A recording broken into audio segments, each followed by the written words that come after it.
મસ્ત એવા દૂધીનું શાક, દૂધીના પરાઠા, દૂધીનો હલવો. પણ એક જ વસ્તુ બનાવવાની, શાક ને પરોઠા, હલવો નહીં બને. આવું કંઈક બનાવ્યું છે. આને શું કહેવાય બોડી? દૂધીના પરાઠા. જય આદિવાસી, જય સીતારામ. કેમ છો બધા? મજામાં? મજામાં તો છો ને? પણ મજામાં છે તો બધાને ગુડ મોર્નિંગ. કેમ કે સવારમાં બ્લોગ સ્ટાર્ટ કરી દીધો છે ને રોજ બ્લોગ થોડાક દિવસથી નહીં ચાલુ કરતેલા, કેમ કે વરસાદ બહુ પડે, બહાર નીકળે ને એટલો વરસાદ પડે. આજે સવારમાં રહી છે અને આવે એવું દેખાય છે આ બાજુ ડુંગર બાજુ ને આ બધું ઢાબા પર આવી જઈશું. ઢાબા પર કેટલા દિવસથી ઉપર આવ્યા નથી ને બહુ બધું ઢાબા પર પણ પાણી ભરાઈ રહ્યું છે.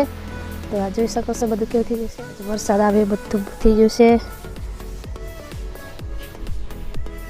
ને આવવાની તૈયારી જ છે. થોડોક રહ્યો છે, રાતનો 4 વાગ્યાનો તો પડે જ છે. રાતે પણ પડત કરતે ને અમને પણ આવે એવું જ છે બધું.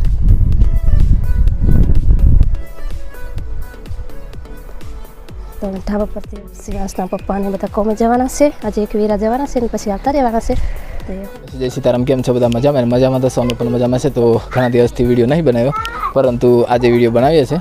ડી હાઉસ બી છે અને જો કંઈક ખાવાનું બનાવવાનું છે નહીં, પણ થોડું કંઈક બનાવશું છોરો માટે. તો આજે લગભગ 8 વાગી જશે. વિડીયો સ્ટાર્ટ કરી દીધો છે અને બચ્ચા લોકો બધા રમવા વળી ગયા છે.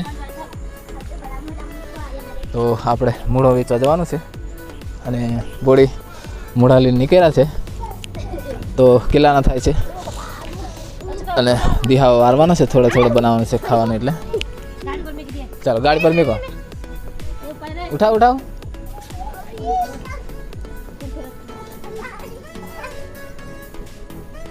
હા, શિવાંશ પણ દોડીને આવે છે, મૂળો લઈ જાય એમ કરી. તો દિહાવો વારવાનો છે એટલે મૂળો વેચી આવીએ અને પછી કંઈક બનાવશું ખાવાનું થોડું.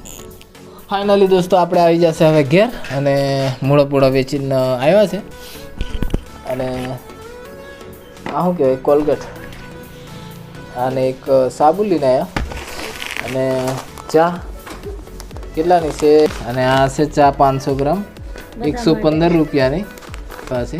અને મૂળાનો ભાવ બી સારો છે, 1000 રૂપિયા જેવા.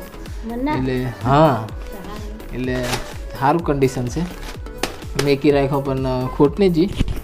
તો હવે કંઈક પાછા દિવાસાનું બનાવશે. ગોળી ચાલુ કરી દીધી છે સીવાનું કપડાં. પણ પેલા કાપી નાખીએ, સીધી કરી દઈએ પછી નોની કાતર છે, મોટી કાતર છે, ઉતરાવાની સીધી છે. એથી કરશે પપ્પા કરી બુથી થઈ ગઈ, કાતર બુથી થઈ ગઈ છે. નોની કાતરથી કાપવી પડે તો એમ જોરમાં થાય છે, પણ જોરમાં નહીં થાય, ઉતરી જશે નથી વાત પડી જશે ને રોનવાનો ટાઈમ થઈ જશે. એટલે શાકભાજી થોડું જમશું. શાકભાજીમાં ઢોકળી છે, વાવાઝોડામાં નારિયેળ કરેલી છે, વાડ તે તૂટી પડી છે. એને ઊભું કરવું પડશે. ગોબો ભાગી નહીં ગયો તો સારું છે. ભાગી ગયો નહીં ભાગે તો જરીક પથરાયેલું ખોડ ઉખેડીને સીધું કરી દો. એટલે ઘણા દિવસથી જ્યાં વરસાદને હવાયું નહીં. તો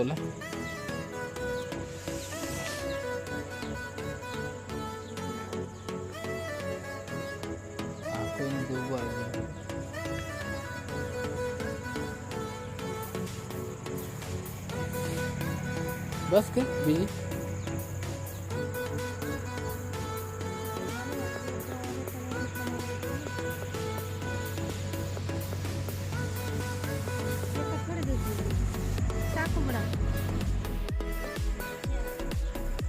કેટલી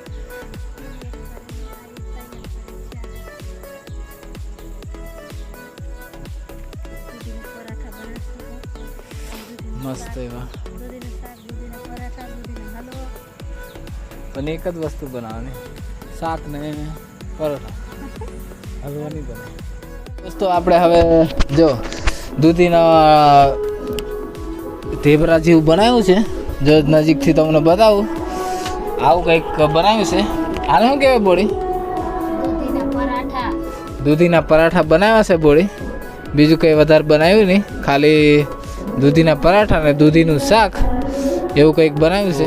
ફાઇનલી દોસ્તો આપણે પરાઠા બનાવી દીધા છે મસ્ત ભેગી, અને દૂધીનું શાક છે. હવે તો જમવાનું સર્વ કરી દઈએ. દૂધીની શાક અને પરાઠા. દૂધીનું શાક, ઠંડી ઠંડી છાશ અને ગરમ ગરમ પરાઠા ને મકઈના રોટલા. તો ખાવાની બધાને મજા આવી જશે. સિવાય છાશ પીવાની મજા આવી જશે. ચાલો તો ફાઇનલી દોસ્તો બ્લોગનો અંત કરીશું અને ફરી મળીશું નવા બ્લોગ સાથે. ત્યાં સુધી બાય બાય, જય સીતારામ.